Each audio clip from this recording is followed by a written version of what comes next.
जयराम महतो की राजनीति पर रघुवर सरकार जयराम महतो ख़त्म कर सकते हैं, अर्थात निरस्त कर सकते हैं, निस्ताबूत कर सकते हैं।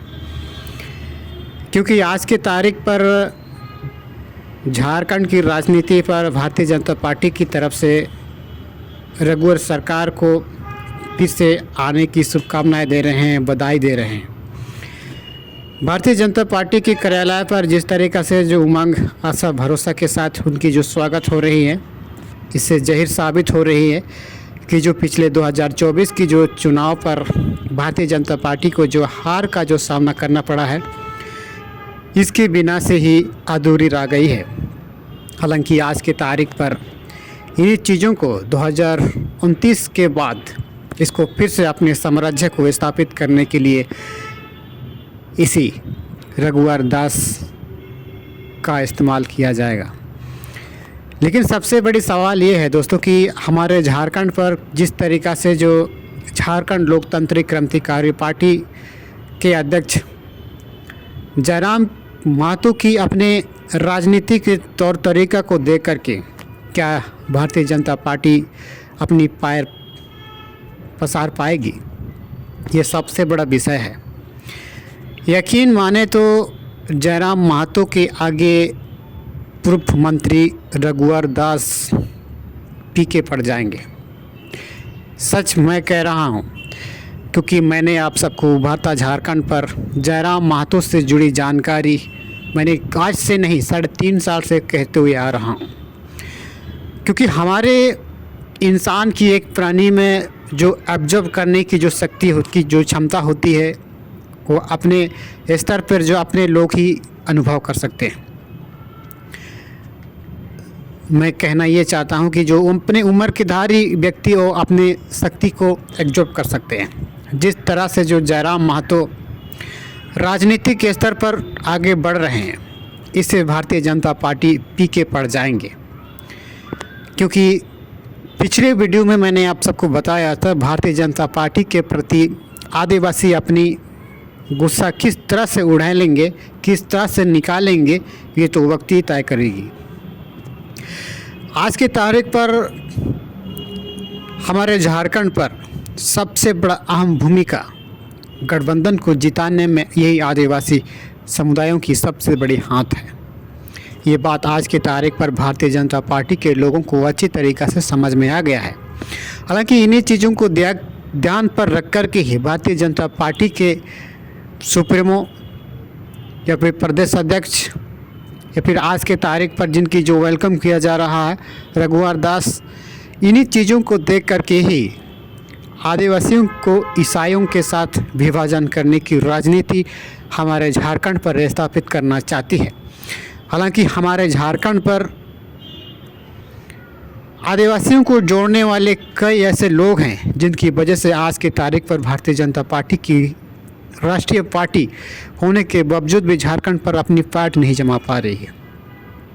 और आज की तारीख पर जिस तरीक़ा से झारखंड लोकतांत्रिक क्रांतिकारी पार्टी की जिस तरीक़ा से जो सामने आना भी एक भारतीय जनता पार्टी पर सबसे बड़ा चुनौती बन के रह जाएगी। क्योंकि आज की तारीख पर 2024 में जिस तरीक़ा से जो रिज़ल्ट सामने आए हैं, उससे आप साफ जाहिर कर सकते हैं कि झारखंड लोकतांत्रिक क्रांतिकारी पार्टी जो 2024, हालांकि 2-3 साल हो गई है, 2-3 साल में जिस तरीक़ा से जो पकड़ने की क्षमता जो झारखंड लोकतांत्रिक क्रांतिकारी पार्टी में दिखाई दे रही है, ये सारी चीज़ों से यही साबित हो रही है कि भारतीय जनता पार्टी झारखंड लोकतांत्रिक क्रांतिकारी पार्टी पर पीछे पड़ जाएगी। मैं झारखंड लोकतांत्रिक क्रांतिकारी पार्टी की मैं तारीफ नहीं कर रहा हूँ, लेकिन जो उनकी करने की जो भी तौर तरीका है, जो पैर पसारने की तरीका, जो पब्लिक को अट्रैक्ट करने की प्रक्रिया या फिर पब्लिक को आकर्षण करने की जो भी तरीका, जिस तरीका से जो झारखंड लोकतांत्रिक क्रांतिकारी के सुप्रीमो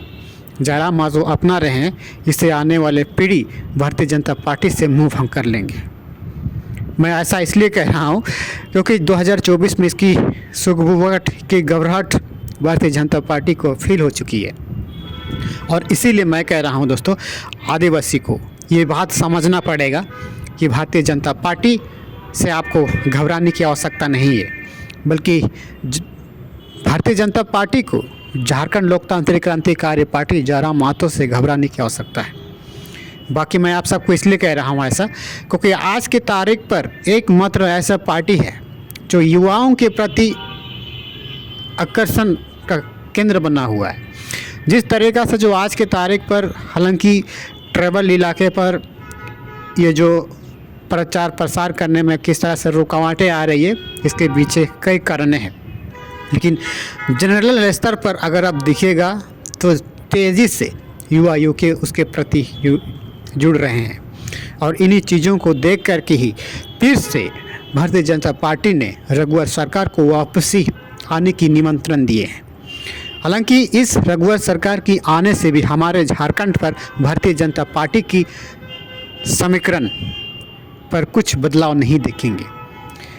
आपने ये बात गौर किया होगा, जब भारतीय जनता पार्टी की जब हार हुई है, उनकी अपनी प्रवचन, उनकी अपनी बेवकूफ़ी, उनकी अपनी भूलों की वजह से ही हार का सामना करना पड़ा है।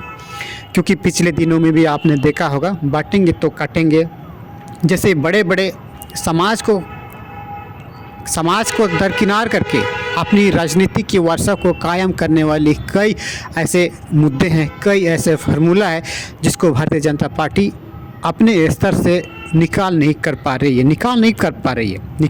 रही है। और ऐसे कारणों के बावजूद भी, ऐसा कारणों के होने के बावजूद भी, इन्हीं तरह के कारणों से क्या हो रही है, भारतीय जनता पार्टी की हार हो रही है। और ये सारी हार का दोषारोपण आदिवासी ईसाइयों पर लगा देते हैं, मुस्लिमों पर लगा देते हैं, हमारे झारखंड पर, क्योंकि अपनी कुकर्म, अपने कारनामों की वजह से हमारे झारखंड पर उनकी हार हुई है। आज के तारीख पर भारतीय जनता पार्टी की विस्तार होने में कई अड़चनें आ रही है, लेकिन जब लोग समझ रहे हैं तो भारतीय जनता पार्टी को ये ना समझ करके, ना देख कर, अर्थात इन्हीं चीज़ों को छुपाने के लिए कई तरह की सांप्रदायिक आरोप लगा देते हैं। इनको ये कभी डरना नहीं चाहिए भारतीय जनता पार्टी से, क्योंकि भारतीय जनता पार्टी को झारखंड लोकतांत्रिक क्रांतिकारी पार्टी से घबराने की आवश्यकता है। धन्यवाद।